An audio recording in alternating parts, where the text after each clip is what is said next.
Okay, hello and welcome to another edition of the Chiu stream. Thank you everybody for tuning in. I hope everybody's doing well. I hope you got your pens and pencils and brushes and all that stuff ready, cause I'm ready. And I hope you're ready too. The whole entire point of this Ustream is so that we can do some painting together, get some ideas happening, practice our skills, get better. It's all about that consistency, because it's like when we first started going subway sketching. When we first started going subway sketching, you know, when I look at those sketches, there's a gigantic, noticeable difference from those compared to the subway sketches that we do now. Why? It wasn't anything, super complex. It's all about consistency. To just keep doing it on a regular basis, which is what I hope I can do with you guys, and just keep painting and painting and just keep painting a bunch of stuff. So last time, I have a couple sketches here that I might do later. But last time I started off by asking some suggestions of what to paint next. Okay, so let's hear your suggestions. The whole entire idea behind this as well is that all these suggestions are going to be somewhat creature-like, non-human-like, okay, and this is going to be for my sketchbook with Comics Bureau in Europe. They're doing a sketchbook with me, and I'm very excited to do this. So you're seeing this live and interactive. Live and interactive. Um, you're watching me create my sketchbook. Okay? So not only that, but everybody is giving all their great suggestions on what to paint next. So in a way, you're helping me. You're a part of this. Okay, so I'm seeing a whole bunch of things right here. Um, I'm gonna go with let's see. So far, what I like is rhino platypus, or hmm, yeah, I guess rhino platypus, Frankenstein gorilla. Which one should it be? Rhino platypus or Frankenstein gorilla? Quick little vote, and it looks like Rhino Platypus is gonna win it. So let's go. Let's do this. Okay, so what I'm gonna do first is let me just do a little bit of background tone here. Let me grab a different brush for this. And by the way, thank you for everybody that tuned in yesterday. That was a whole lot of fun, and actually all the days, because I think this is my 4th day in a row. And this sketchbook is actually getting done, so I'm very happy about that, and I owe it to all my Imaginists out there. And what that means is, what that means to me is that it's somebody that is going to make a living off of their imagination, not some grunt work, okay? Not some worker bees. And if you are, it's okay. If you are right now, everybody starts somewhere, and as long as you have it in your head that one day you're gonna break away, and you keep going towards those goals, you keep doing things that are going to help you progress, and trust me, as long as you have some common sense, you'll get there. And when you do, you'll know that's worth it, because there's nothing better. Well, for me anyways, there's nothing better than being independent, and having people that are willing to let you keep your independence while still working with them. It's it's only once you take that stand, then that's when things really start to change. But of course, you want to make sure that you are ready to take that stand, um, before you actually do.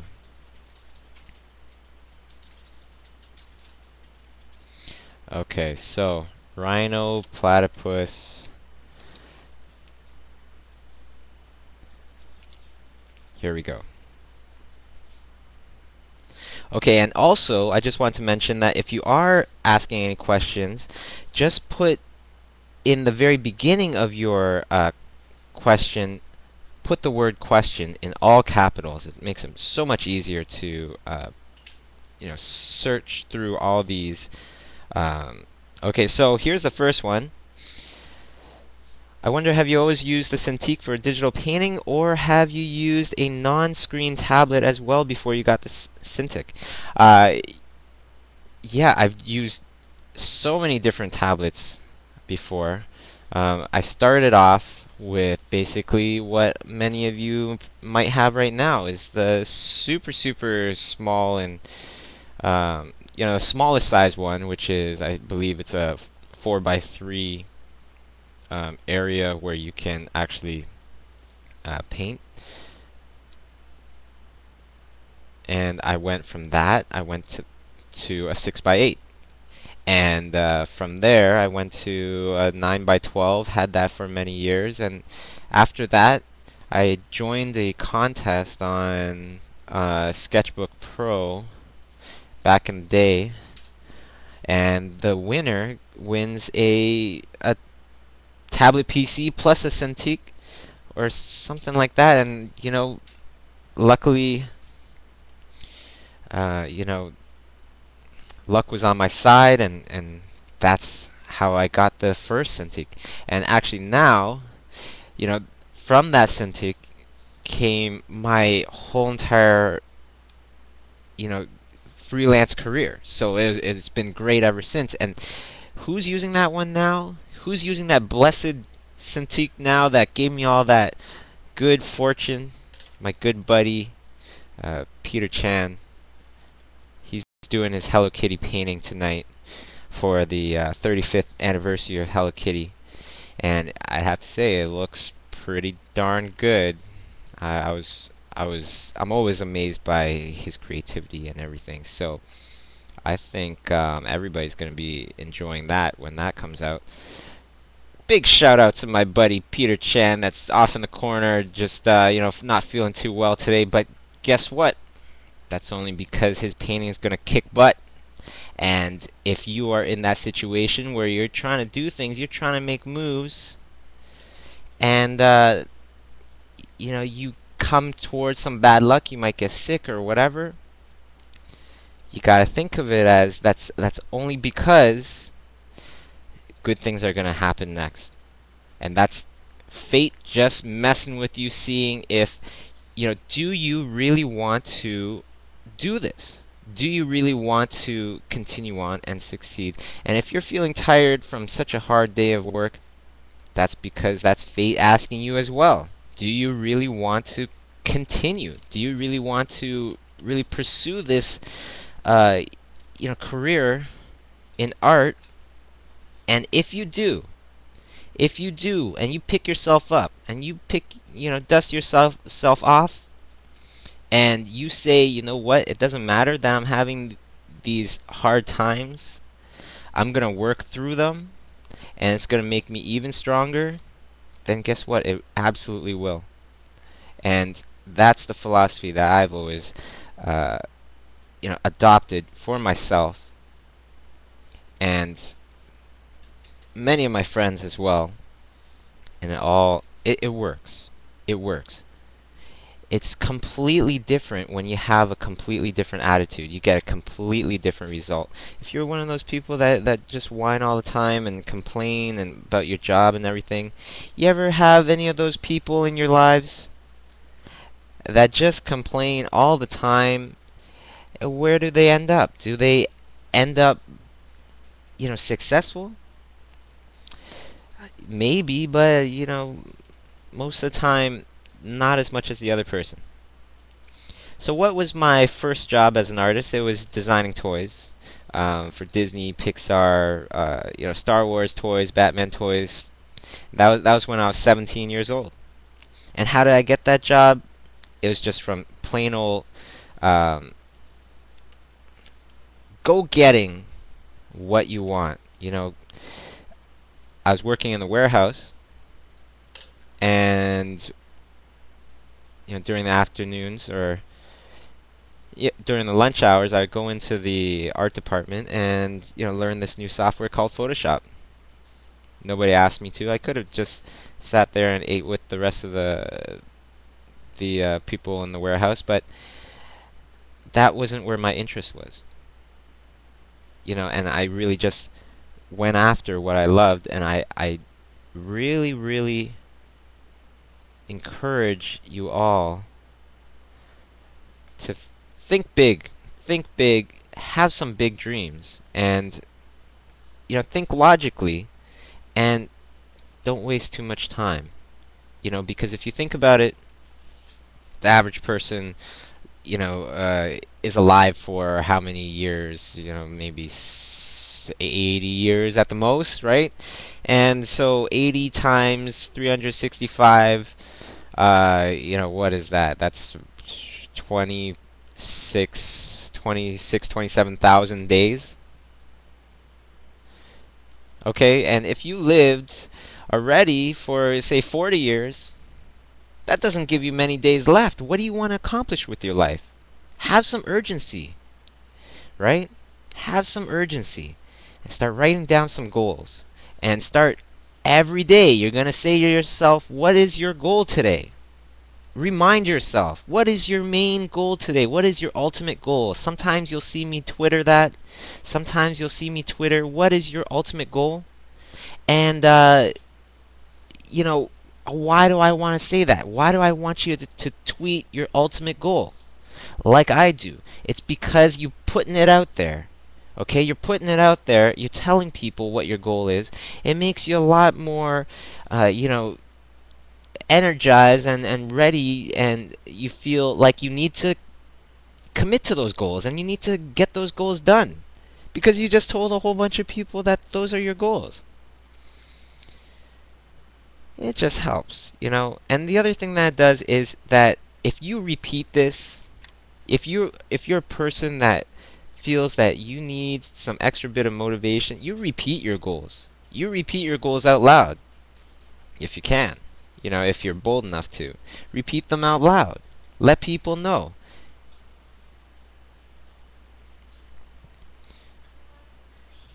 Okay, so let's see another question here. Was I ever a lazy artist? You know what? Yes, I was. I was many things. I was many, many things, before. One of them was being a lazy artist. Why? Because I took my skills for granted. I got good grades and everything in art, and without very much effort at all. But that doesn't help you in the long run. Those kind of habits just keep you back. Those kind of habits are the habits that you definitely do not want. But the great thing is that us as people, we're smart like that, and we can change at any time. We have that ability. You have that ability right now. Whatever and however you've been for the past how many years will never take you to your goals. I'm sorry, it just won't. You need to evolve. However you are now, no matter how good, has only taken you to this point in your life. You need to evolve and change, and same with me. And I'm always looking to do that. That's why I try to, stay ahead of the curve and let people feel that in the art. My art has changed from the past bunch of years, and it's going to continue to change. I'm not going to be satisfied. And if I am satisfied, you feel free to literally punch me in the face next time you see me, okay? Oh, man. This stuff is too crazy. This whole YouTube, Ustream thing. Just be prepared for me to punch you back, because I'm not one of those people that are gonna just lay back and take it like a coward, you know? And that's how you should be too. Fierce. Fierce. Gotta kind of conjure that side of you. Conjure that side of you right now, and don't be afraid to really go after the things that you love. So this is some weird rhino platypus in the Okay, so here's a good one. How did you evolve out of your lazy streak? What inspired you, motivated you? Um,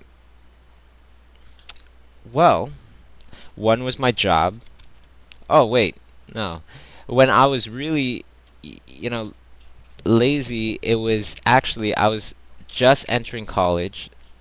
And, you know, everybody's definition of lazy is a little different. But nowadays, I'm pretty darn intense just about every day.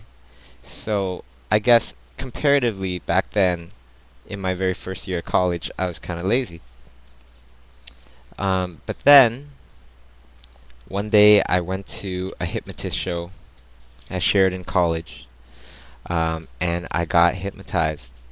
The person on stage asked me, you know, or asked everybody to close their eyes, hold their hands together, um, you know, clench their hands together, and you know, concentrate on this, concentrate on that, tighten your grip, so on and so forth. Before the end of it, or by the end of it, I couldn't get my hands apart. And then he asked the people that couldn't get their hands apart to come up on stage, and he would help them get their hands apart. He failed to mention that he was about to make you a part of his show. So I got, you know, I was a part of this guy's show and everything, hypnotized on stage, and literally, you know, honestly, I kind of believe in hypnosis now. It really is kind of weird. You know, it's not like the person has full mind control over you, but it does feel like it's almost like the voice of God is speaking to you. So whatever it says, that's most likely that's what you're gonna do. Of course, that doesn't mean that you're gonna go and kill people if somebody says that and you're hypnotized. No, because we still have kind of like control of our decisions and everything. So question, any tips on staying creative? That's definitely a hard one. That's like you know, saying how do you get better at your imagination? That's literally one of the hardest things to do, you know, but what I can tell you is that you need to have your fundamental skills of drawing and painting and things like that in order to fully express your creativity if you're a painter or if you're a drawer. You know, you need to have that because you don't want to be limited, if that makes sense. And that's, of course, that's my own you know, opinion on this. So if you like it, if it makes sense to you, then keep it. If you don't like it, then throw it out. Okay. So, question: am I ever inspired by the classical artists? One of my favorite classical artists is who's my favorite? I guess Rembrandt. Rembrandt's amazing. I seen his you know, paintings for the first time, I guess well, I don't remember when, but when I saw it, wow, just incredible. You, they're a lot smaller than I tend to think that they are. Same with the Mona Lisa. It's funny because when we were in the Louvre, I was painting the Mona Lisa, or I was drawing the Mona Lisa, and just studying it, copying it, whatever. It's just something that I always want to do. You know what I mean? So check that off my to-do list. Paint the or draw the Mona Lisa in front of the Mona Lisa, and within seconds, people are coming up and staring, and what do they say? Proportions are kind of off. But I told them, hey, listen, that's Michelangelo, first of all. And second of all, I only had 5 minutes. Or, what did I say? Oh my goodness, Da Vinci. People are gonna kill me. But, that's what happens when you're drawing and painting, folks. A lot of times I don't even know, what am I drawing as I'm speaking, so you gotta take that into account. And if you don't, then fine. That's cool too. How do I go about finding my clients? I don't. Honestly, for many, many years now, I haven't had to look for any clients. And that's not just because whatever, because I'm me or something like that, but because I have a philosophy, which is whenever I'm not working, I'm gonna work even harder on my own stuff. And I'm just gonna make up stuff that I would like to do, and and do that. For example, it's been announced that Ghostbusters is coming out with a sequel, Ghostbusters 3. Why not paint your own version of Ghostbusters 3, some characters from that, and just pretend that you are on the movie already? This kind of stuff is what brings me jobs. That's the kind of habits that brings me jobs. And actually, right now, what a great idea. Why don't we do something live and interactive that we did yesterday, which is to pick a topic and start painting it. So for all of you people out there that want to be conceptual artists, or if you're just artists, right now, what I'd like you to do is we're going to start painting ghosts for Ghostbusters. Okay? You paint yours. I'm gonna keep painting my thing over here because I'm just gonna keep sketching. And then at how about, let's say, in 40 minutes, we're gonna take a look at the submissions. You can post your link to your piece on the Imaginism Studios blog, and I'll take one of these and put it on screen for all to see, and put your name on there, put your website on there, and I'll plug your website for you, and paint my own version of your version. Okay, so that's Ghostbusters. And feel free to get started right now, because it's gonna end in 39 minutes now. Okay, so for me, for everybody in Toronto right now, it is 1:24, so that means 2:03. At 2:03, that's when everything's gonna end, and we're going to take a look at everything.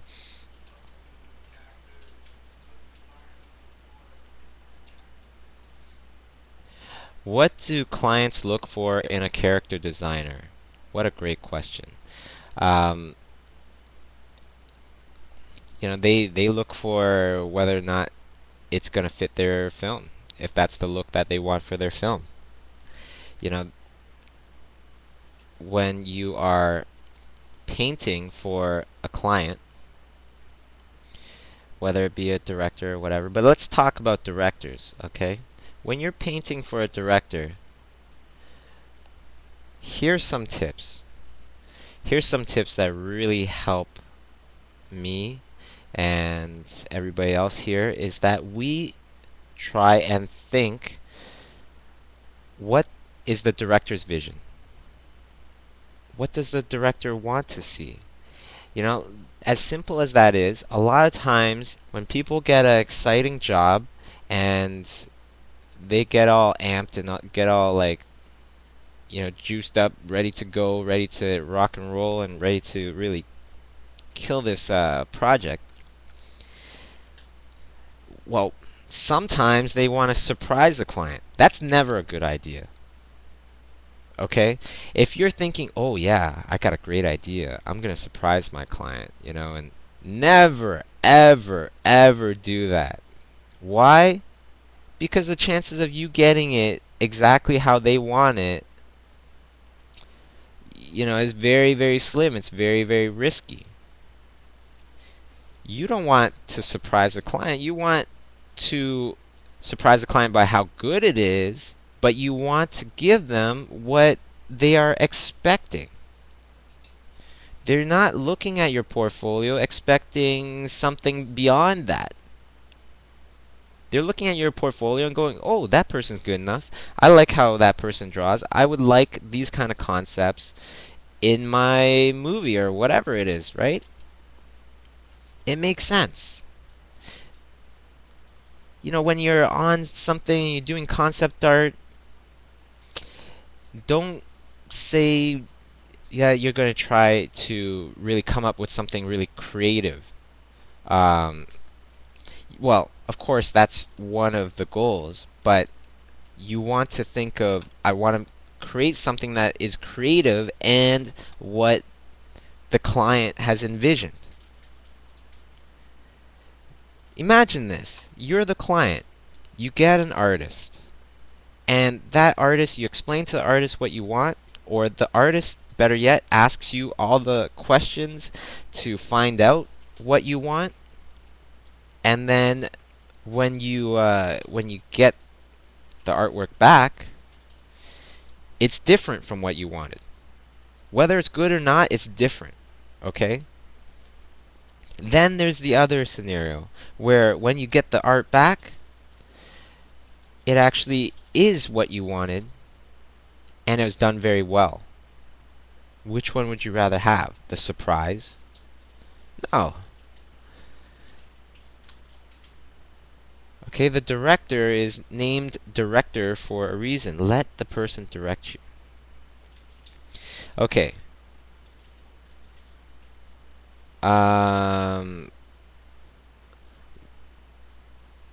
Let's see, what else is there? Holy smokes. How do you recommend when trying to get started in the concept art business, how should you go about looking for work? How much time do you spend in front of the computer? How did you evolve out of your lazy streak? Well, basically, okay, so many questions. I'm just gonna go with how did I get out of my lazy streak? Well, I was saying that, oh, Aaron Hartline's here. What's up, Aaron? Aaron, let me just talk about Aaron for a second, and I hope I don't embarrass you, Aaron. But Aaron is an amazing, amazing animator. He's at Pixar right now, doing incredible things. And I knew Aaron because Aaron actually interviewed me when he was working at Blue Sky. And he interviewed me and when I was, just starting off. And he was very, very nice to me. And I remember he met me and he met Kay, and Kay and I, we saw him wandering around outside after the screening or something like that, and he was looking for a place to eat, and I said, let's go and eat together if you want, and we went and talked and everything, and he's a super cool guy, and even though I never got that job at Blue Sky, I always kept in touch with him, and he helped me. He helped me when I needed help, when I was, nobody's even heard of me. Well, good that I'm embarrassing you, but I'm embarrassing you in a good way, right, Aaron? Anyways, so he helped me when nobody knew me, and really took the time out to help me, and just about every one of these kind of people has my my loyalty and trust and all that good stuff, because they didn't have a motive to help me. It's just because they're good people. And as you get more and more known, and more and more good things happen to you, sometimes it attracts people that are only nice to you because they figure you could do something for them. It's honestly, it's kind of sad, but Aaron is definitely not one of those people. So, little, oh yeah, still remember that dinner. Good times. We went to just around Sheridan College. There's this little restaurant called Little Tokyo. Wasn't it Little Tokyo? Yeah.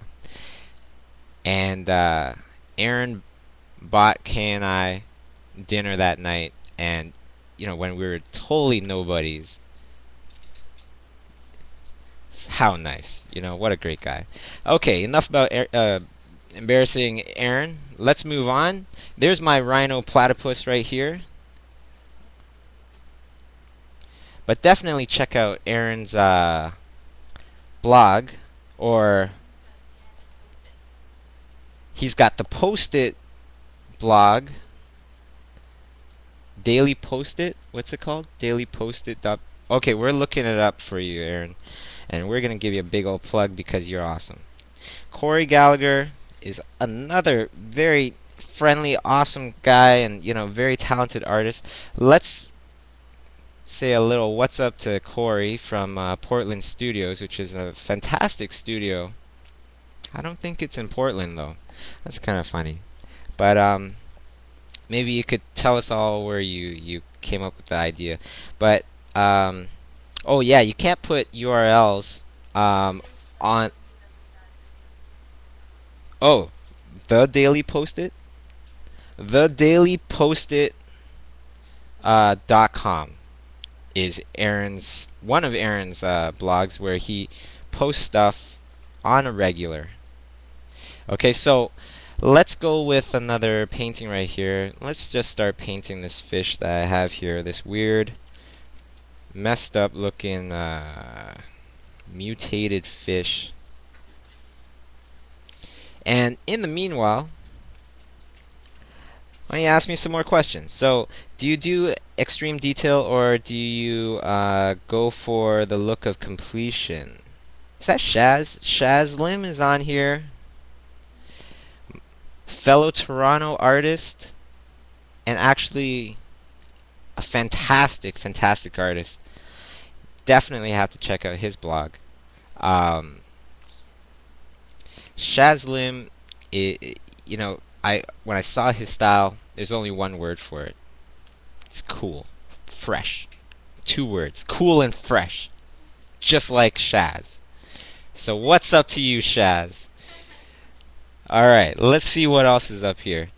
How do you recommend breaking into the industry? You don't have to look for clients, but if you're not working, how can you, how do you find clients if you're not looking for clients? Or how do clients find you if you're not looking for clients?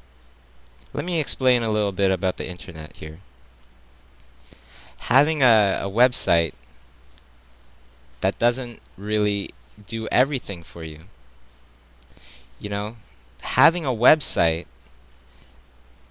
that's like having a deserted little island where the only people that go to your island are the people that know how to get there. You need that website. You want that website. But then once you have that website, you want to go into the city with a big old sign saying directions of how to get to your website. And these cities are called forums, or different kind of social outlets like Ustream, like Facebook, like tons and tons. The best place to go, where I went to start my career, was going to different main forums. like conceptart.org, if I wanted concept art jobs, right? Like cgtalk.com or CG Society.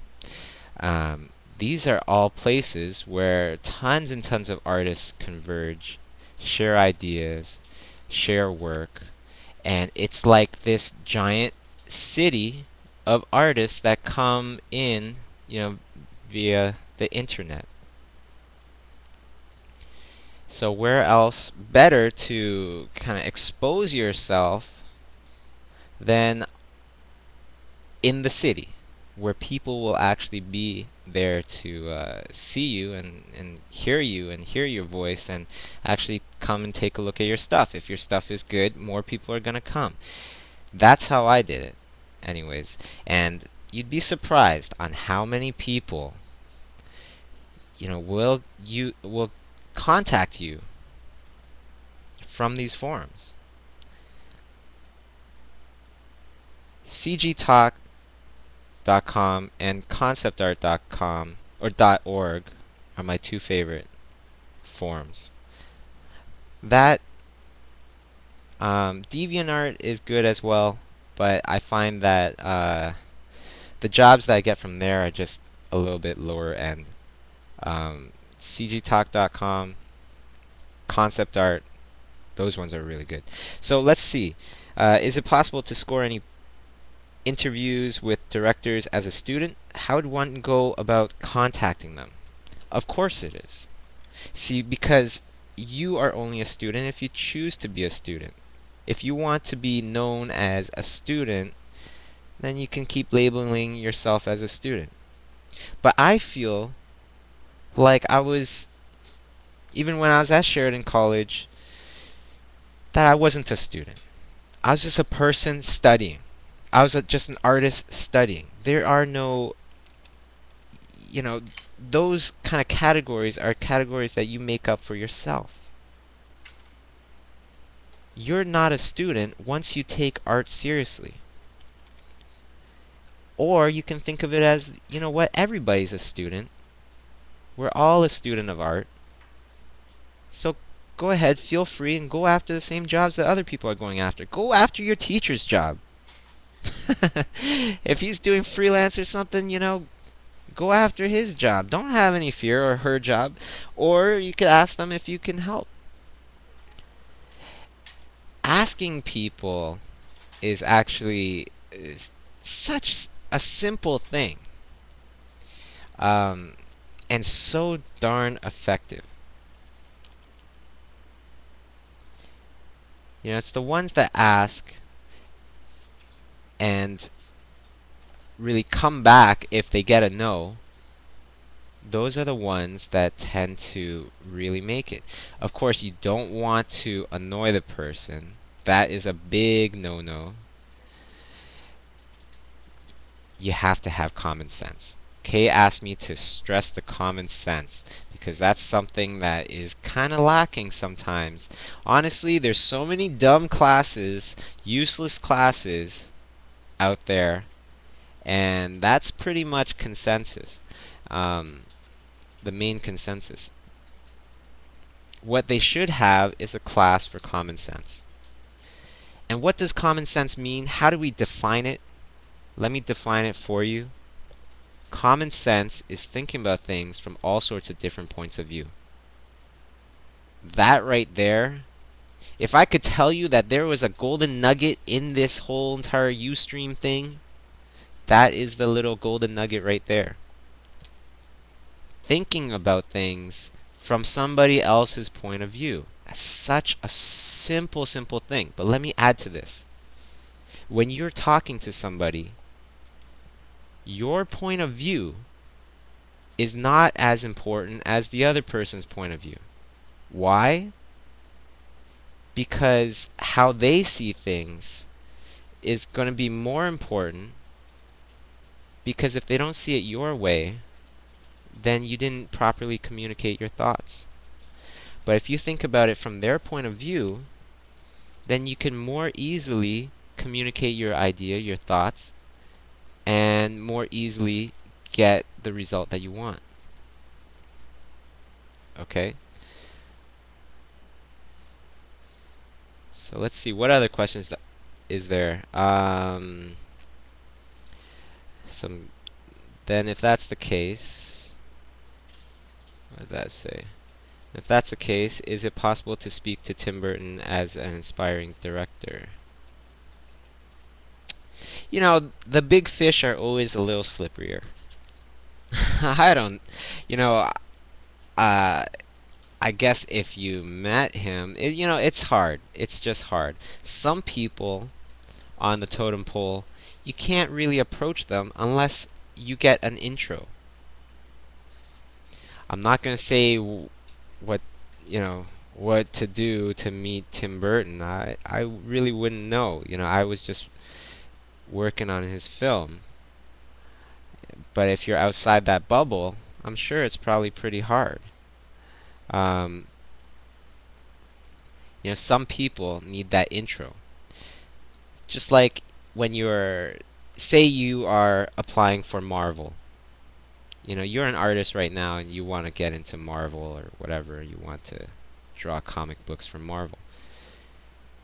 Of course, it is possible to just go to a big convention where Marvel is at and doing portfolio reviews, and you get your stuff reviewed, and then bam, you're in. But it's much better if you have a friend that is already working in Marvel that really likes your stuff and pushes it for you, obviously. So you want to think strategically, okay? And if you fail, you fail. Big deal. You just failed right now, and you get up, pick yourself up, and go again. Those are the type of people that succeed. Here's the big bad truth of it all, is that I failed lots of times. When I tried to get into animation school the first time, I failed.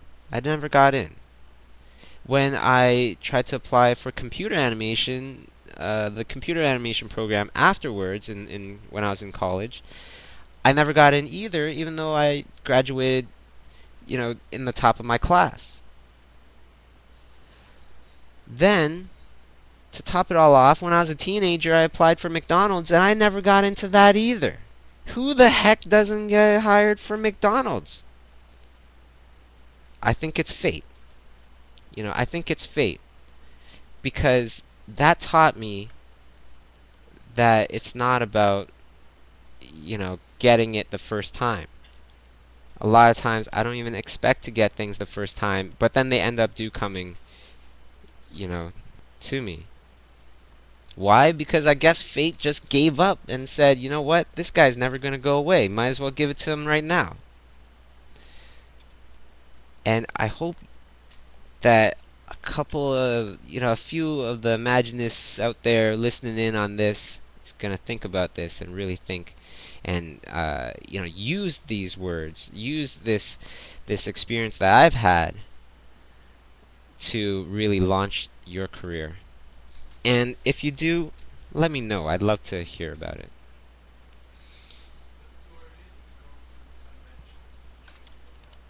Oh, okay. That's a good question. Is it too early to go to conventions and show your artwork and show your stuff? How do you know when you're ready? That kind of thing. You definitely want to be very confident in your stuff when you go to these conventions. I had a person ask me about this because everybody knows I go to a lot of shows and everything and travel around and stuff. And they asked me, maybe, is it a good idea if I just start doing conventions now? Well, I said, are you ready? Do you feel ready? And they said, well, no, but, I figure it'd be a good experience. I don't feel like my art is ready yet, but I figured it'd be a good experience. My opinion on that, and of course this is just my opinion, but my opinion is that you should wait then. Some things you don't want to have that experience because they'll mess you up. Of course, everybody's different, so if you're not one of these people that gets discouraged easily, then go ahead and do this, but I don't find that there's very much, it's just really, not fun when nobody comes to your booth. I see it all the time, these empty booths, and you know, you gotta be ready. You gotta be ready with some good stuff.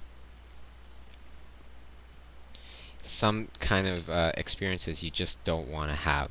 And that's one of them, I feel, anyways. You don't want to go through that because it is kind of depressing. It kind of kills your motivation.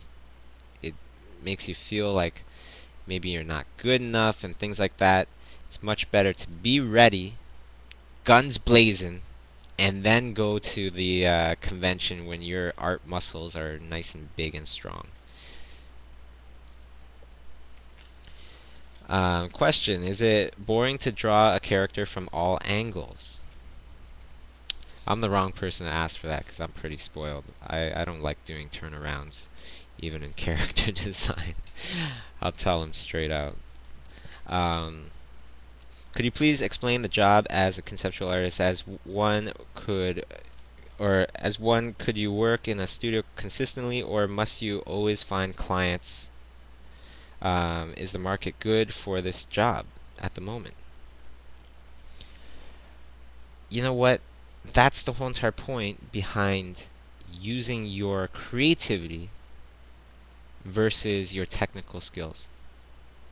If you have a good imagination, you have good ideas, and you present yourself as such, and you'll always find good work, especially, well, in combination with technical skills. Technical skills is a must, and then to be a good conceptual artist, I feel like good ideas are a must. Okay, Bobby, do you paint traditionally fine arty kind of stuff? Yeah. I do. Lately, I just have so much stuff on my plate that I just don't have time. Um, but painting traditionally, I love it, and I wish I could do more of it. Perhaps I will later on. I'm definitely interested in the whole fine art thing. Uh, look out for some gallery shows in Paris, France next year. There you go, little exclusive little info right there that I haven't really said. Do you consider art to be a means to a greater end, or is art an end in itself to you? I have no idea what you're talking about. um, art for art's sake, that kind of thing. You know, art being, is does art need a greater purpose? It would be nice. Those are the things that change the world, or could change the world. Um, I always love to work on things that have a greater purpose, and it doesn't necessarily have to be a painting. It could be something else.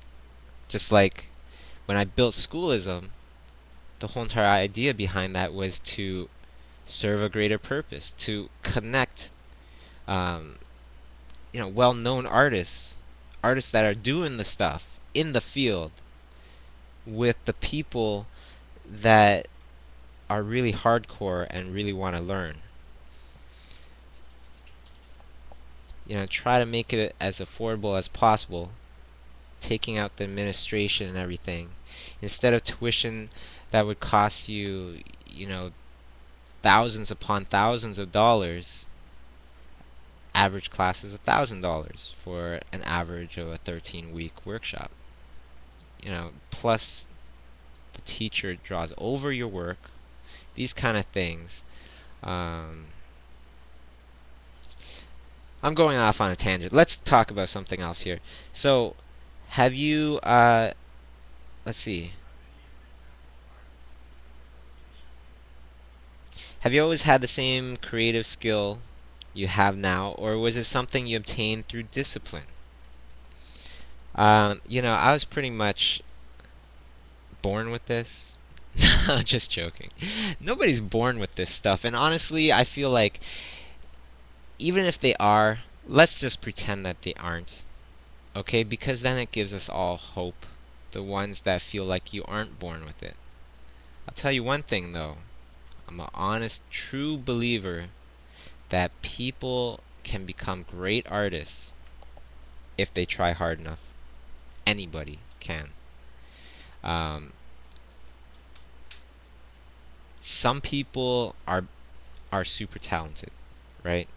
And some people move mountains and, are just brilliant, brilliant, brilliant with their art, as artists. There's different levels. Either way, even if you aren't talented, you can put in the effort to become a great artist. You might not be a genius artist or anything like that, but you can definitely become a great one. And that's what I believe. And that's what I've seen.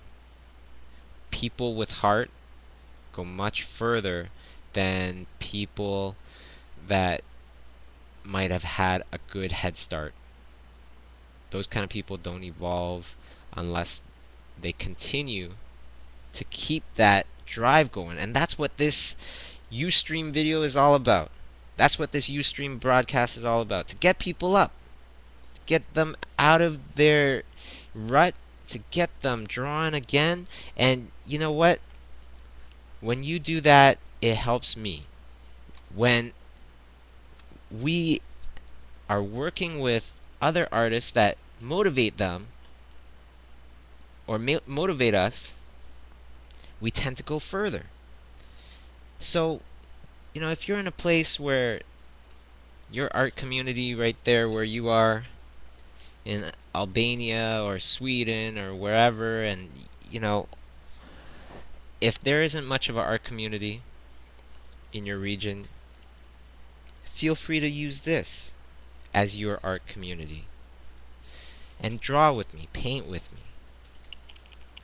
It's nothing better than painting with somebody that can inspire you or keep you going, and you guys inspire me.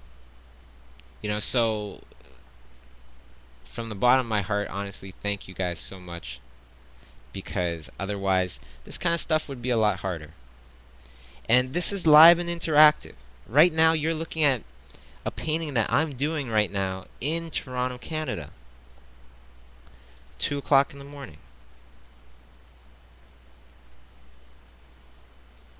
Okay, so here we go. There's a nice little weird mutant fish for you. Let's start adding some color onto this guy. How about that? Okay, so for those of you that are painting a ghost from Ghostbusters, you have 10 minutes. 10 minutes left. Pressure is on. When you have that pressure on, make sure that you use it for strength and not let it use you and make you weak. This pressure is something that can be used both ways. Okay, so let's see. Question: how do you handle a client or art director that asks you to draw in a style that isn't natural to you? Do you just try to do it? Yeah, I guess I try to avoid those. I don't, but in the beginning, I guess you gotta take what you gotta take, right? So in those cases, yeah, I'd say, you do it. Try to add in a bit of yourself in there, if not a whole bunch of yourself in there, and try to make it a little bit more different. Still the same as what they wanted, but just a sprinkle of something special that is yourself. Okay. Question: do you personally listen to music for inspiration? I've answered that a bunch of times. No, I don't usually listen to music too much unless I get really tired or anything. Question: Bobby, would you consider start an hour earlier and make it a 2-hour broadcast instead of a single hour? Sometimes I'll go a little longer. Sometimes I'll go a little shorter. So don't worry too much. You know, when I have more time, then I'll go on longer. But one of the things that I like about doing this broadcast is that, well, at least for everybody in my time zone, it's only the hardcore people that are listening. It's only the hardcore people that stay up until 2 o'clock in the morning and still painting, still drawing.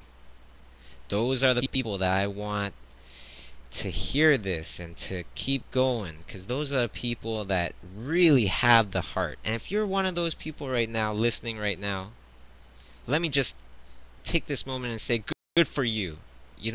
Really great for you that you're still up. Because as you're up, other people are sleeping. And right at this moment, right now, if you're drawing with me, if you're painting with me, or if you're just watching and you're learning and you're studying or whatever it is, good for you. Because right now you're getting ahead. I hope you know that. I hope you believe that, because that is what's happening. And after time, if you stay consistent, it's not that you might get better, you might progress faster than other people. You will. That's a Bobby Chiu guarantee.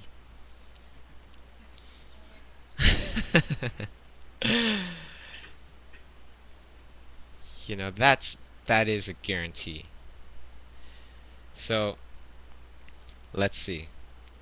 Do you always work from dark to light in order to flesh out 3 dimensions? I do just about everything, like I said, probably in some other podcast, but I like to start off with dark. Okay. Question: do you mostly draw from reference or from memory? Usually from my imagination. Usually I'm not using any reference. Like this one right here. That's why it looks all weird and stuff. Because I'm just making it up as I go. What else is there? If you're about to lose all memory and had a chance to write down one piece of advice for yourself about art, what advice would you write down for yourself? That one's from Davy Blight. And that's a great question. I would tell myself to practice visualizing, and that is the key. That is the strongest, most powerful way to think out of all of them, I believe. And everything else supports that. Being able to visualize what you want is key to art, and I believe it's key to success. Not just for art, for anything. Why? Because when you can visualize how you are sounding, or how you are presenting yourself, or whatever, at whatever meeting, that's when you start doing really good.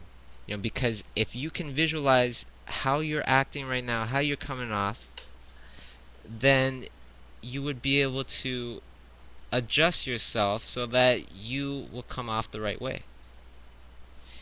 If Kanye West was here, that's exactly what I'd say. That guy's an idiot. Even though I like some of his tracks. That's the worst thing of all, because he's so talented and so cocky, and it's like the worst thing ever. Anyways, totally going off tangent here. People are saying, oh, poor Taylor Swift. Yes. I was shocked. Man, this is what I would have did, okay? And let's visualize this for a second. If I was Taylor Swift, this is what I would have done. And let's visualize what would have happened, how you would have reacted. I would have slapped Kanye in the face and told him, you're not going to do this to me. You sit your ass down and you wait for your turn in the spotlight. And then how would her fans react to this? How would Kanye's fans react to this? Kanye would be completely punked. He would lose so much credibility, especially if she actually did slap him and he, winced or something like that. That would be hilarious. That's exactly what I would have did. And tons of people that never even heard of Taylor Swift, that just don't like Kanye, because there's lots out there as well, would have became her fans. Now that kind of visualizing, if she did that, I'm sure she would be 10,000 times bigger than she is even now. Or at least a few hundred times. That would be in every news station and all that stuff, and that would be good publicity, not bad. Okay, what else do we have here? What other little goals and questions and all that stuff do we have here?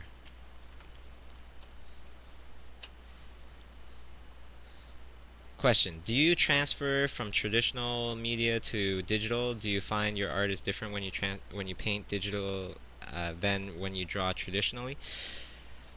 Okay, so I guess the whole question, if I can kind of paraphrase, is that when I draw traditionally and then paint it digitally versus when I just draw it digitally and paint it digitally, what's the difference? Well, when I paint digitally, it's not exactly the same as drawing on paper, right? So I can't be that intricate with my lines and things like that. So I try to simplify my brush strokes. Okay, when I do things traditionally, my brush strokes tend to be much more complex because you just have more control of your brush. Okay. Question: what game are you working on right now? Not sure if I could say that. What other thing can we say?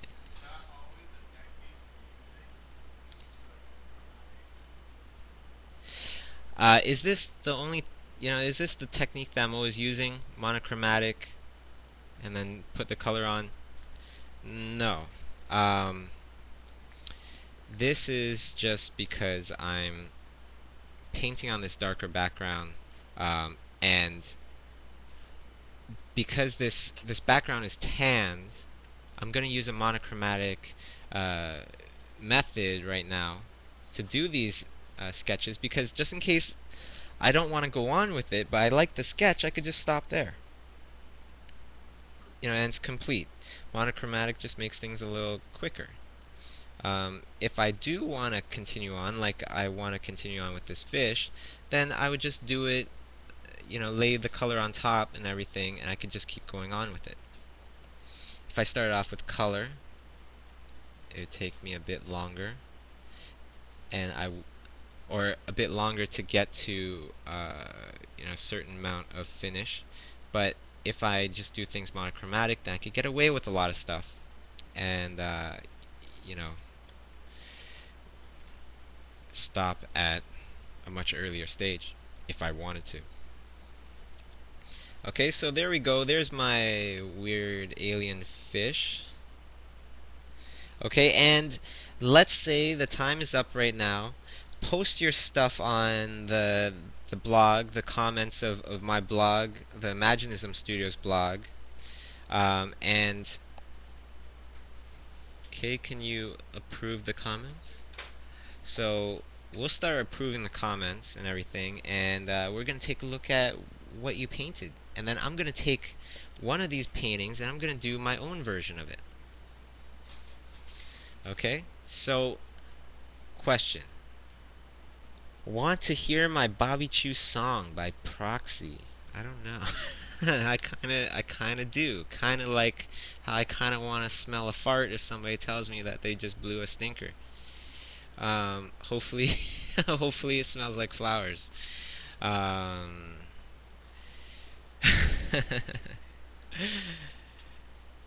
So nothing against you, Bobby. Big thank you tonight. And but Kay, will Kay be doing any streaming? One day she probably will. Who knows? Okay.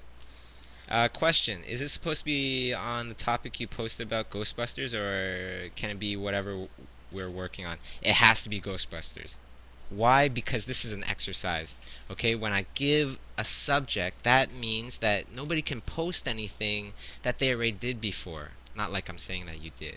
Okay, but this way, it's gives everybody that little bit of pressure, that little bit of edge. It's real kind of scenario here where it'll push yourself to get better and better and quicker and fast, stronger and all that stuff.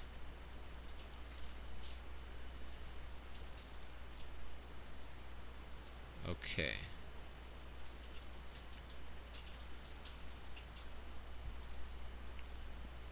So what's the link to the blog? You just go to imaginismstudios.com. Imaginism, so IMAGINISM, studios, plural, .com, and go to the blog button towards the top, and then you can post your comment, your link to your image on the blog right now, and in the comments of the very first post. Okay, so we'll give it a few more minutes. Okay, so question: will your books go in borders? No. Why? Because I don't want them to go into borders. Because I want to keep it special. I want to keep it limited. This is a thing that I do for fun, so it's not a big deal if we could sell more but just don't. We only print out a number of books. That way, when the books sell out, we don't have to look at the books anymore. A lot of times when you paint stuff and you look at your old stuff, you tend not to like it. If you're in that boat, is anybody in that boat right now? Where when they paint stuff, a couple months later they don't like it? I'm the same way. I'm the same way. So I don't like the books hang around for too long. You know, if they hang around for too long, then I'm just like, I just wish I was sold out. So that's why I also don't reprint my books or our books.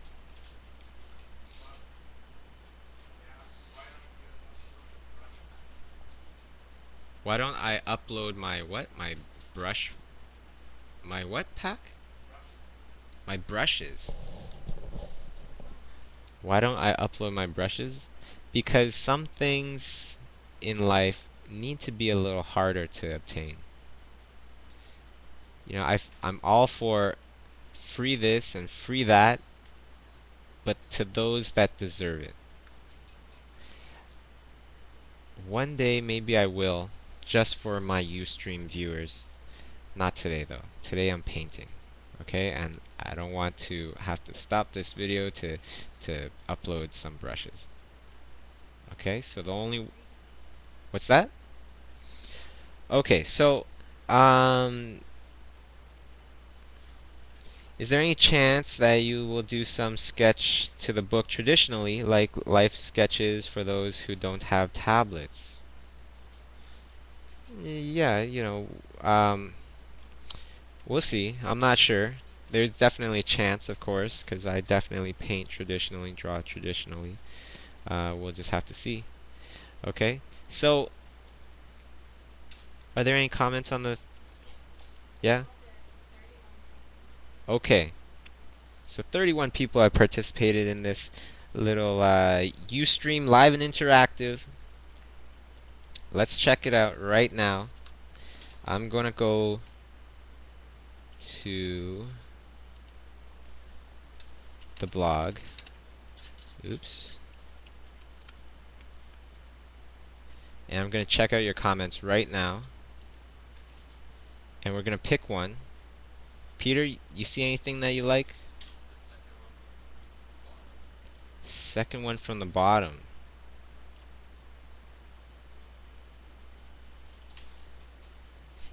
And you know what? While we're at it, why don't you guys check out the comments as well? Okay, and then you can tell me which one from the top, which one of these I should pick. Which ones really, really strike you as something that's very cool and you would love to see me do a version of somebody else's piece. Go ahead right now and check it out and yell out the names of whoever you want me to paint. I'm just gonna check out this person's link right now while you guys keep going. Okay.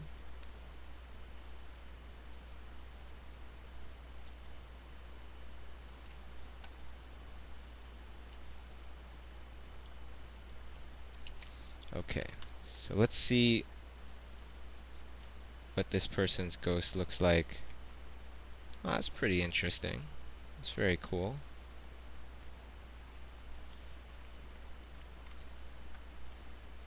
Let's see what else is there. KW Broad, where's that? Is that towards the top, bottom? Oh, okay, I see it. Let's check out this one. KW Broad, you're live and interactive on the Chiu stream. Oh, that's pretty neat. It's pretty innovative. Dave Raposa. Let's check that out. Is that towards the top, bottom?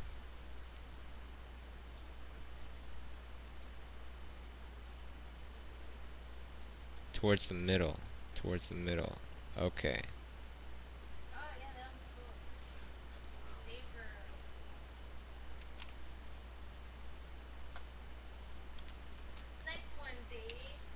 Kay says, nice one, Dave. She likes it. Oh my goodness. Oh my goodness. That was pretty cool. Pretty crazy, pretty weird. I think this is a winner. I think this is a winner. This looks awesome. Great job. Dave Raposa. That's Dave, D-A-V-E, and then Raposa, RAPOZA.com. I'm very interested to see your site. This looks great. So what I'm going to do is I'm going to copy it. I'm going to put it over here.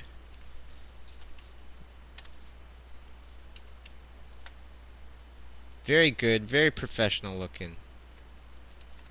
And funny as well. I like it. I like it. So let's move this over a bit.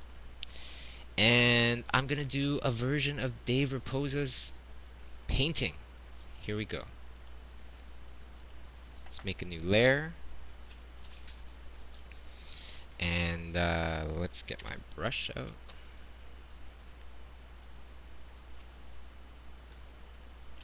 Some great, fantastic entries though. And if you did one, and you did one yesterday as well, good for you. You know, because you keep doing this, and trust me, you're going to see in due time that your stuff is going to get nuts. It's going to evolve, it's going to get crazy, and it's all about just having that drive, having that commitment to have good habits and to keep practicing those habits on a consistent basis. That's what makes some really good art. So, let's start this thing. Okay?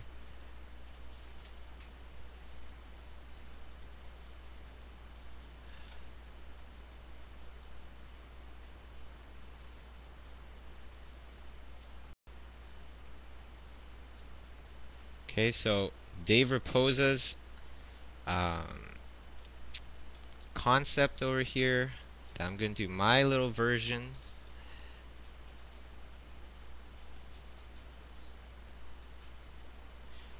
You could check out more of Dave Raposa's stuff at daveraposa.com. Kay's actually going to go check out your stuff right now. And she says, nice paintings. And that's pretty hard because she's pretty hard on everybody. Or, I'm just joking. Well, she's supposed to be. You're supposed to be, Kay. You're the art director.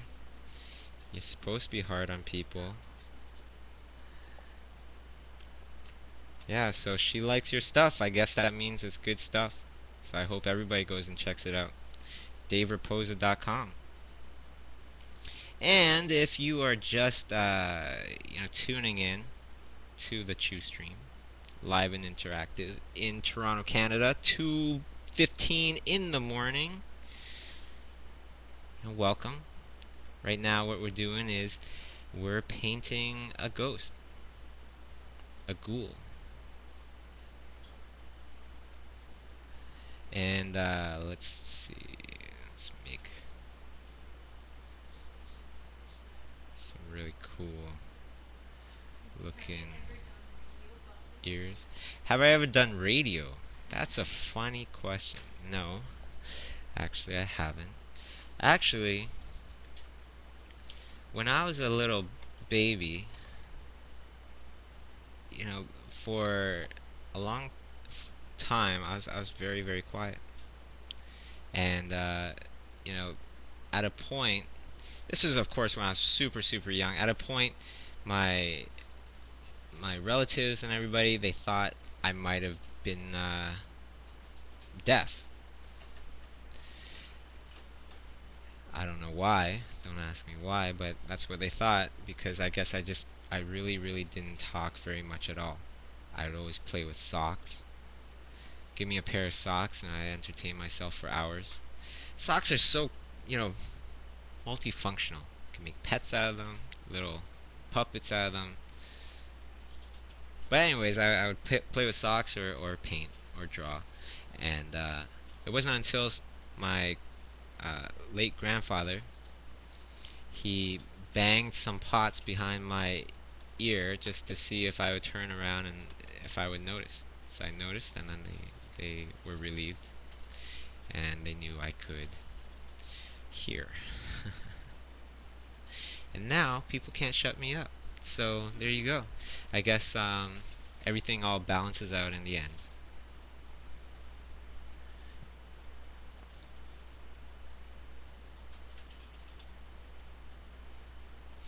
Okay, so there we go.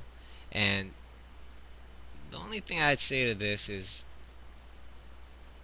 I just feel like, if I could add a bit of an opinion, if this was for a real movie and everything, if I may add an opinion, it would be a comment on the breasts. The breasts feel like they are like implants. And if they are, then that's even funnier. That's fantastic, especially if you saw the person before they, became a ghost or whatever, and then you could relate the two. So I'm just going to make the breasts here a little droopier, basically. Okay. There we go. There's some little weird kind of entrail type things coming down, looking all crazy and stuff. And I'm gonna give her nasty looking teeth. Let's Oh wow, so Kay is saying again that Dave Raposa has some killer work on his site. I think, it's definitely worth taking a look, especially because if you're doing killer work, and you're still participating in this kind of stuff, then that means that you really have a love of art. And those are the people to watch. Those are the people to keep close. So, Dave Raposa, thank you so much for participating in this blog, or not in this blog, in this contest, in this little mini activity here. Um, you know, it's great to have people that are talented participating in this, not just the beginners. It really shows everybody the kind of people that really progress and succeed. So question, how do you not get distracted by other artists? I waste time admiring work all the time. Um, I just have this. See, when I was talking before about the voice in our heads, the voices that tell us to, take a rest, take a break, you're tired, all that stuff. But there's other voices. There's other voices that are good voices that you don't want to punch in the face, and you want them to get louder. You want to put a microphone right in front of them because they are good for you. And those are the voices that tell you get back to work. And that's how I stop. I definitely admire other artists' works and love checking out different artists. But at the same time, I have this voice in my head that tells me, you know what, you gotta stop. Okay. Do the voice. Everybody's saying, do the voice. But I don't want to do the voice. No. You guys are awesome. Now let's hear some other comments, questions.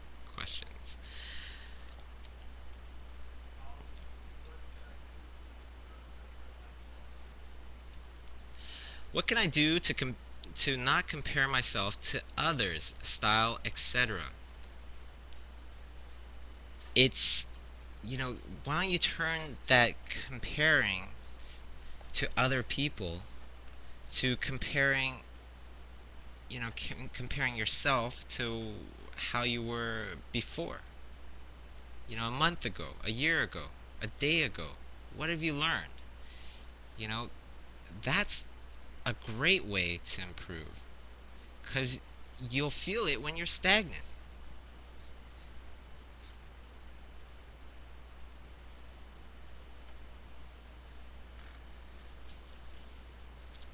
Okay, so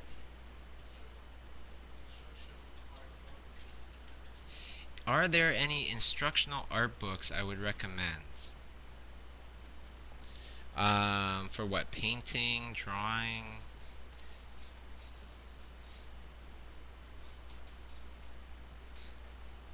figure drawing? Well, there's always our life drawing book that just came out. It's uh, it's not completely instructional, but we did give a lot of good tips and everything, things that we would have wanted to know, or wanted to hear, as a student or professional. Let's see. What other books are there for figure drawing? Oh, of course, the Loomis book. Of course, the Walt Stansfield book. Steven Silver's new book. And even though he's a friend of mine, even if I didn't, even if I wasn't a good friend of his, I would still plug his book. His new life drawing book is something that's really personal to him, and usually that's the best kind of books there are. The ones that are really personal, um, super inspirational, and has some fantastic drawings in there as well. You could buy that on silvertunes.com. So yeah, it's called Passion for Life. Jason Seiler, he has an awesome book as well. He has a couple books that are just phenomenal character work in there. Fantastic painter and great guy as well. Another one of my friends in Chicago. So there's a little tongue for you. And let's see. Any other questions? Any other questions out there? My brush is acting kind of funky. Let's see if I could just do this. Go back to Photoshop. See if it works, and it does.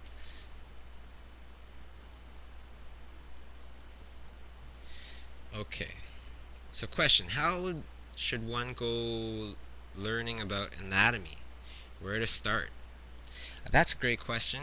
Very simple answer.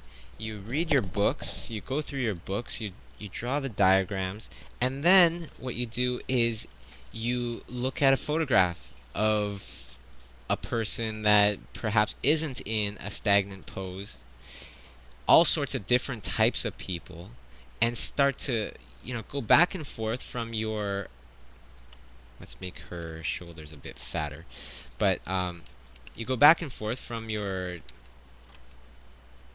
anatomy book to the photo and try to relate what you see in the anatomy book and where would it be in the photo.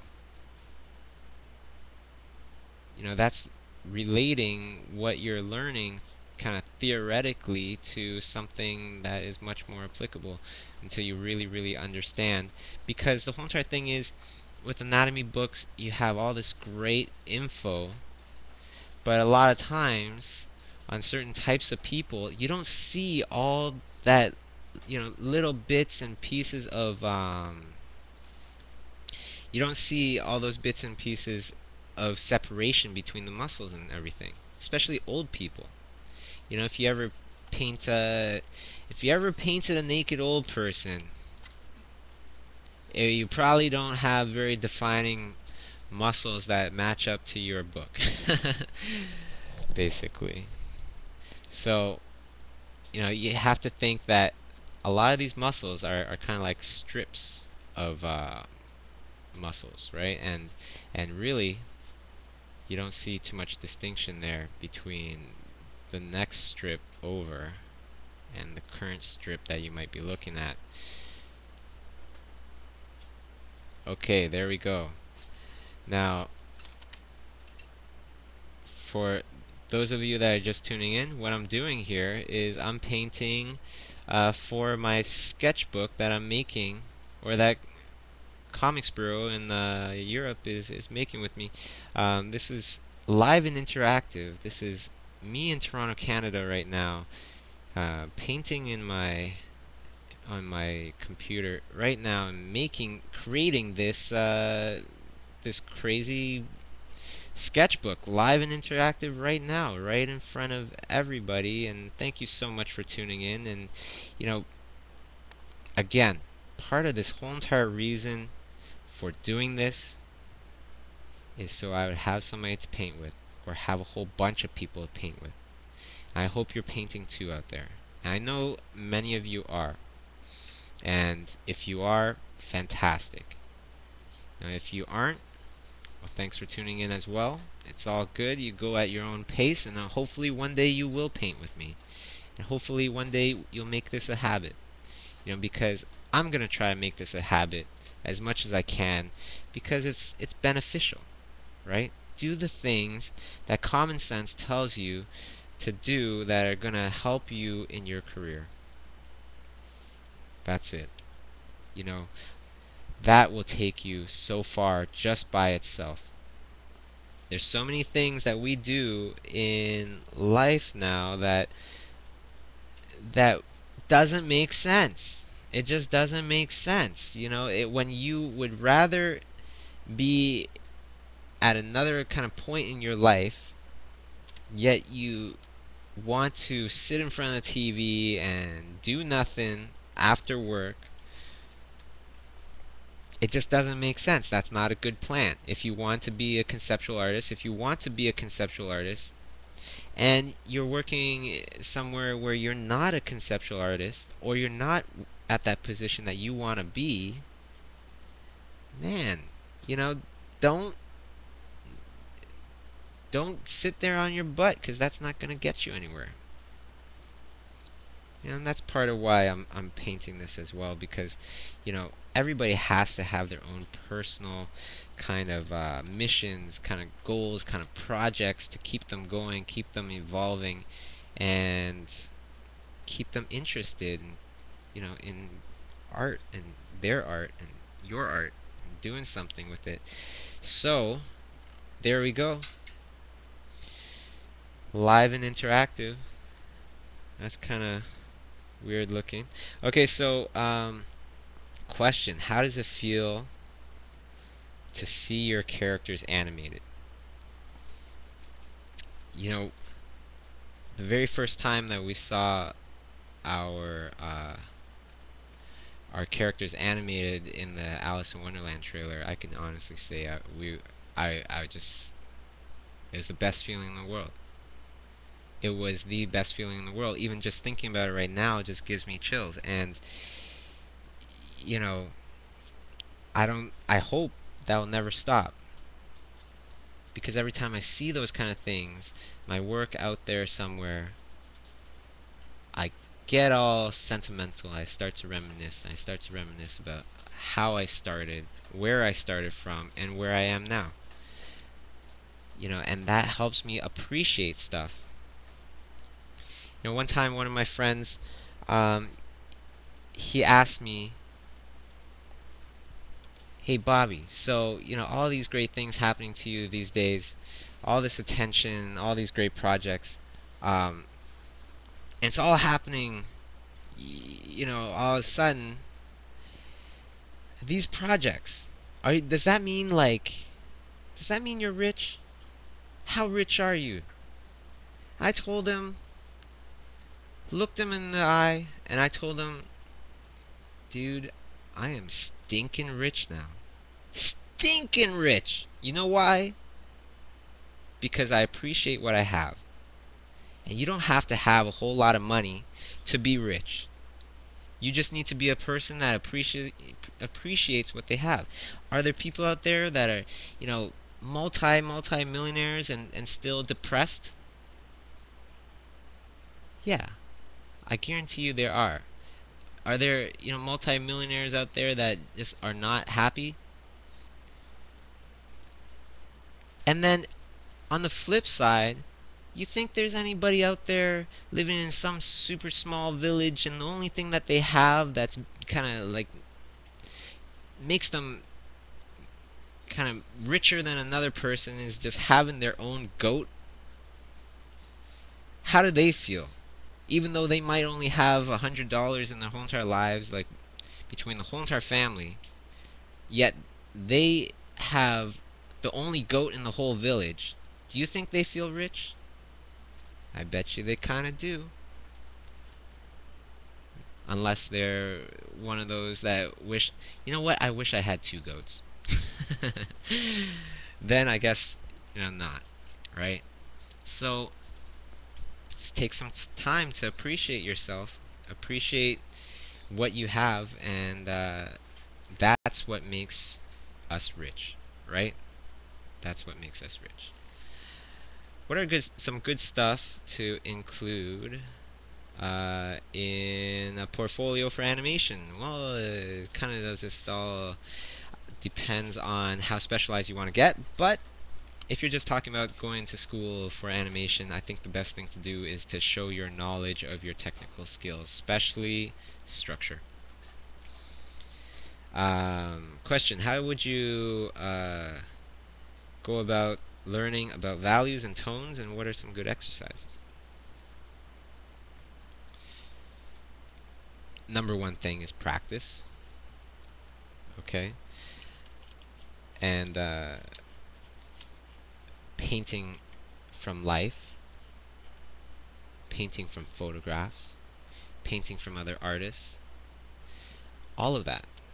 All of that wrapped into one, you know. And when you do that, then you start to relate everything to everything else, and you get better. Okay.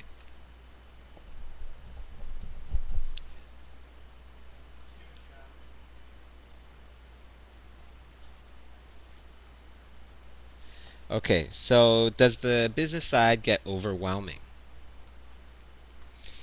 Um, hmm, not really. You know, for a while now, and this wasn't always the case, but I really feel like I'm at a point where not a lot of things will overwhelm me. Simply because I just think about the basics. You know, I'm not trying to uh, think about things that don't matter, such as, you know, what if I fail? Um, yeah, I think about that. I actually think about that one first, and I'll think about, well, what would I do? How would I bounce back if I failed?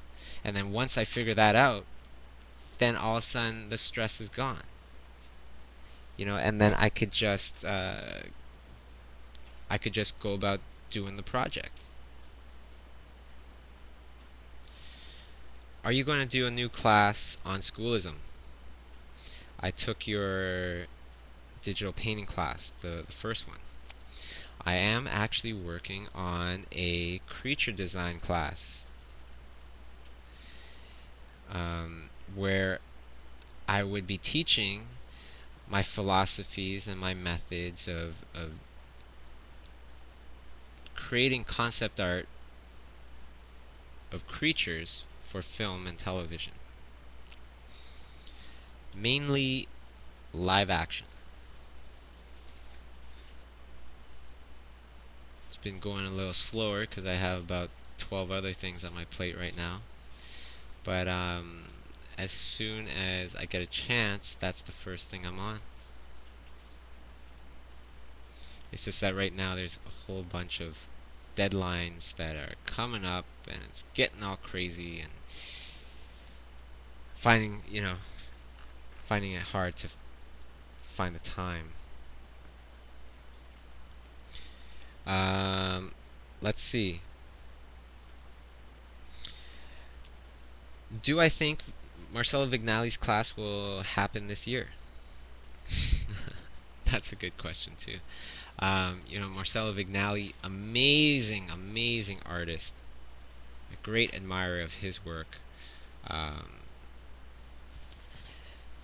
Unfortunately, Marcelo is very busy right now, and we're still, you know, working on the class, but I don't think it'll happen this year.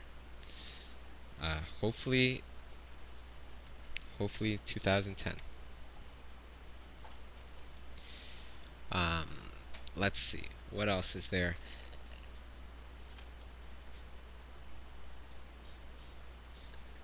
What are you working on throughout the day? No specifics on projects, but is it movie or game related?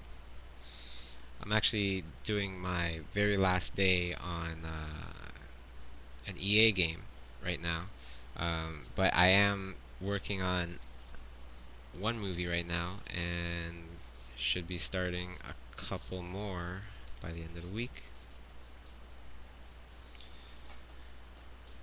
Can I get Kay to teach a traditional painting class? Um, hmm. You know, maybe eventually after bugging her enough. But you know, would there be anybody interested in learning how Kay does her paintings? Yes, no. Looks like yes from Superman, Batman, Merchant, Jason Merchant, Slade, uh, Kay Jix, whatever, a whole bunch of people. Jeez. Um, she says thanks. Thanks, guys, in her sweet cave voice. Um, we'll see. Right now, she has a lot a lot on her plate right now. She's working on children's books, the same movies that I'm working on. It's getting hard. So hopefully, in the future. Okay, so let's do a couple little fun little tweaks. No, don't like that one. Let's do a different one.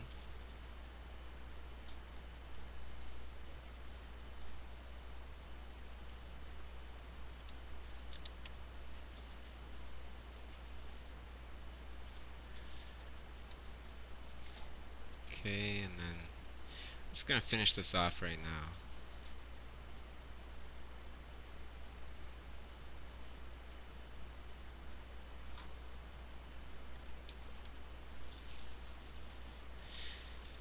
Okay, so another question. How's your day schedule like? I know that you're doing quick drawings in the morning, but what's next? How many hours per exercise? Um, before when I didn't have a trillion billion things to do and I only had like a few things to do, I would do that. I would uh, practice and do exercises for about 4 hours a day. I was, just get insane with it. Just get obsessed. Just get crazy with it because that's what it's going to take to get to that next level. And if you're doing that right now at home listening to this, give yourself a little pat on the back. If you're painting with some friends right now, give each other a pat on the back. Thanks, Kay. Kay just patted me on the back and it feels so good. So good.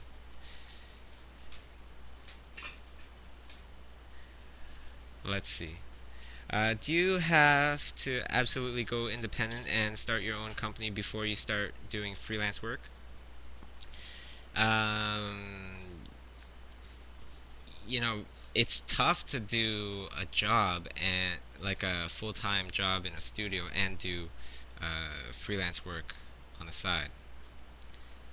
You can in the beginning, and I did the same, but in the end, to really really pick it up, you gotta quit something. Something's gonna give,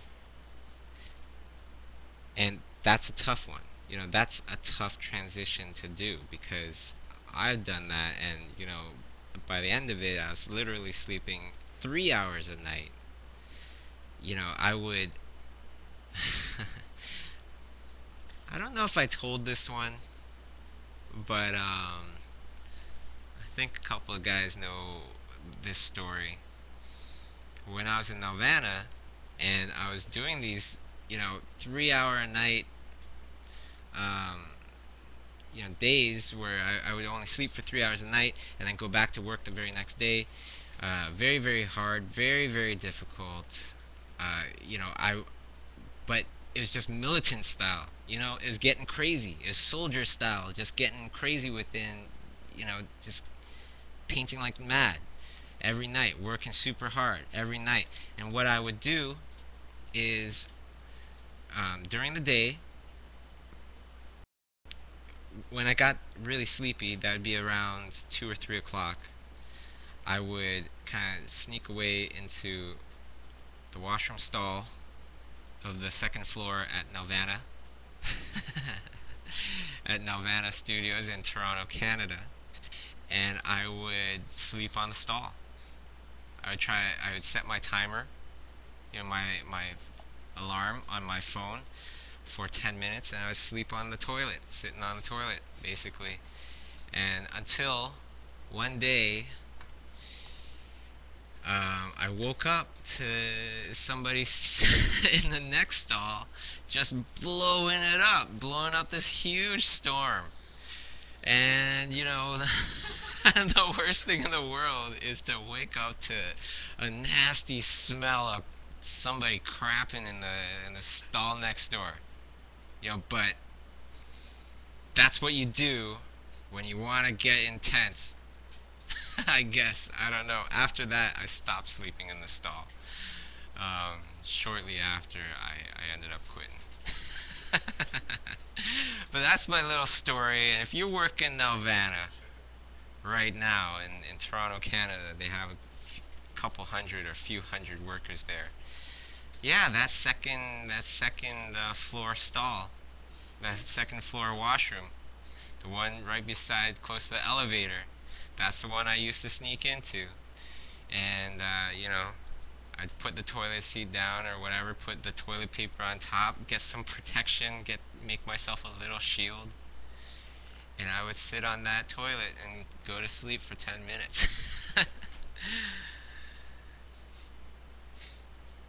Okay, so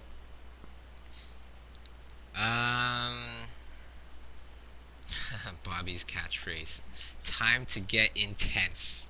I like it. I like it. Thank you, John. Um, totally. I love that catchphrase. You know, time to get intense. And just like how you guys are listening in right now and getting all intense and, 2:46 in the morning, still painting, still drawing, still listening, still working on your craft. Good for you. Couldn't be happier. And you are definitely getting intense. Keep it up. Keep it up. And if you keep it up, I'll keep it up. If you keep coming back, you keep painting with me, then that'll give me the incentive to keep painting with you. And together, I swear we're going to get towards our goals.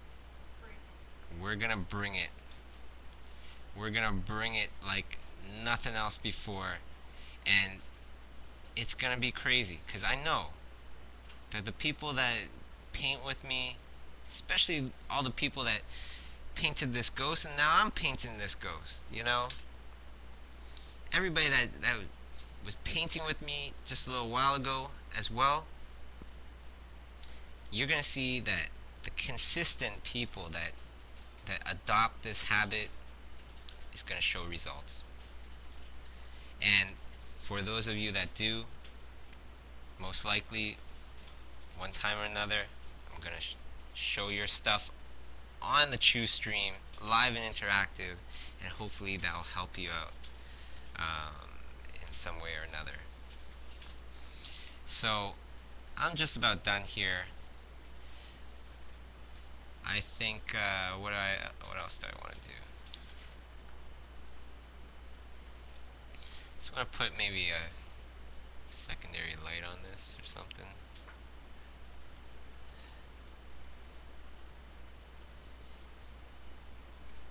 Okay, but let me just take the time out to just say, thank you to you guys.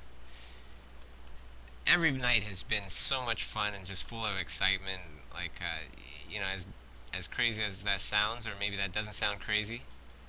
Maybe you guys are getting excited as well as I am, and if you are, then that's awesome. Because every day, I get excited to do this.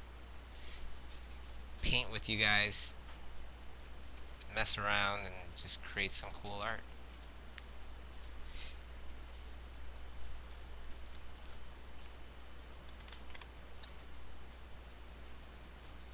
Here we go.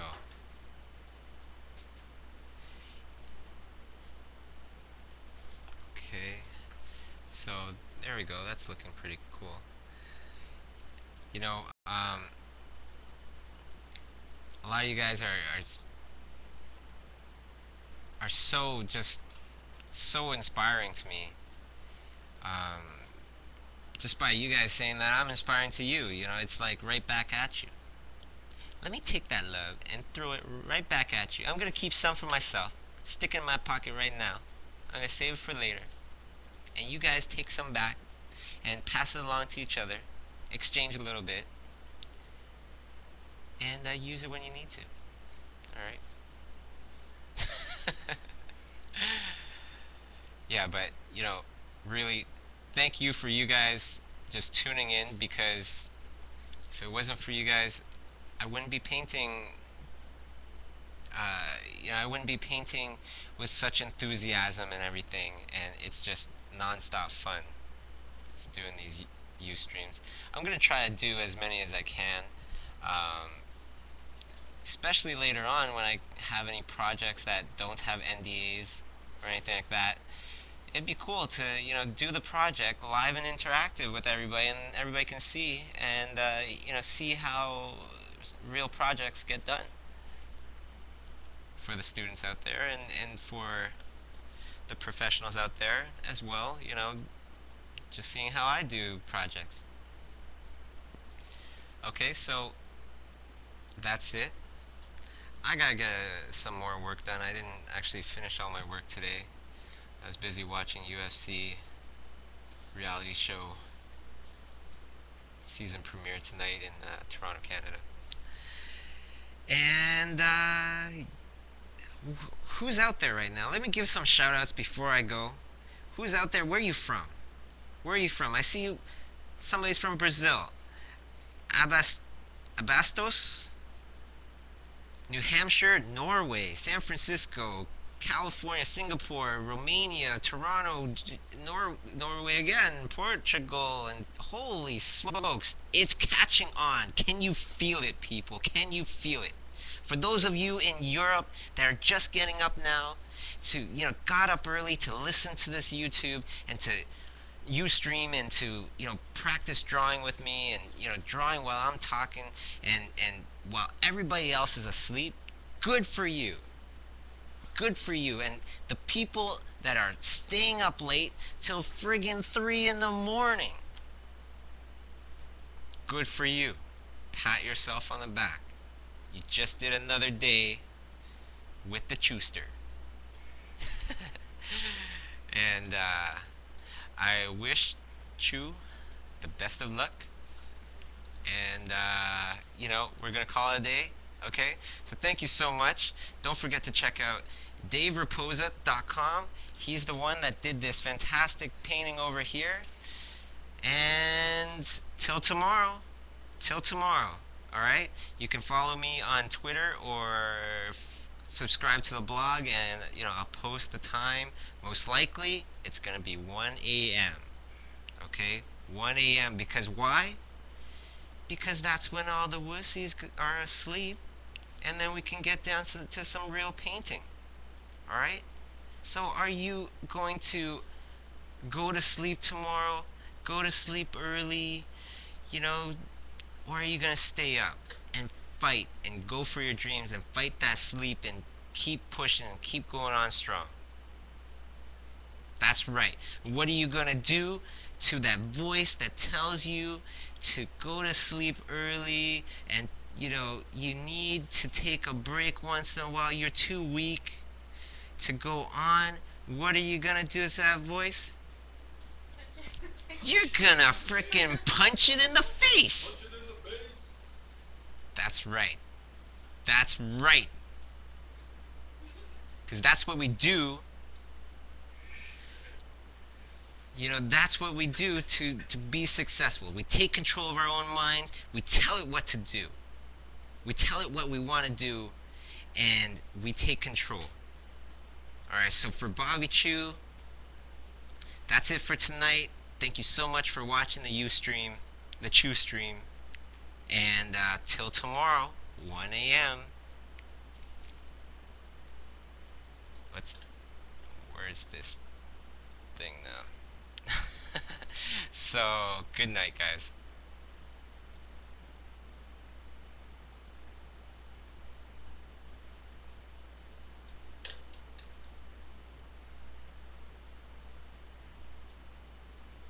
Is this off now?